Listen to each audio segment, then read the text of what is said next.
Given the carol, I Wonder as I Wander, that provides a focus for our reflections this Advent, it feels appropriate that I should be sharing with you pictures of some of the nativity sets that I've collected, especially when working for the Anglican Communion and the World Council of Churches.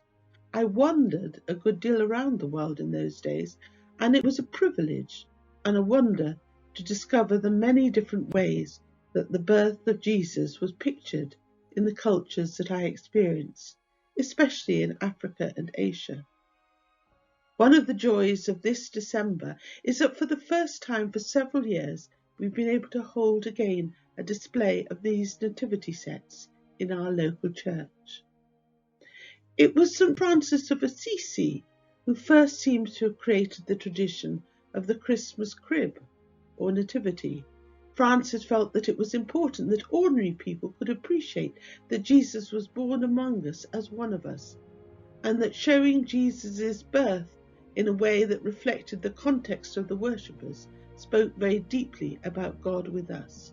The tradition of the French Centaures, in which all manner of local people, clergy, merchants, farmers, come to worship at the crib, suggested this. The birth of Christ is indeed for poor ordinary people like you and like I.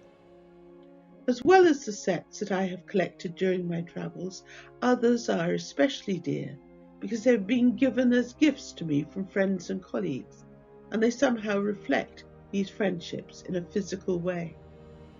This is my first ever nativity set, which I bought for myself in Bethlehem as a student in the 1970s. It was created in pottery by a nun of the Little Sisters of Jesus, and it reminds me in a special way of where, why, and how the whole story began. Child of Bethlehem, house of bread, Man of Jerusalem, city of peace, you have loved us without limit or condition, in our greatness and in our misery, in our folly and in our virtue. May your hand always be upon us, and may your heart be within us, so that we too may become bread and peace for one another.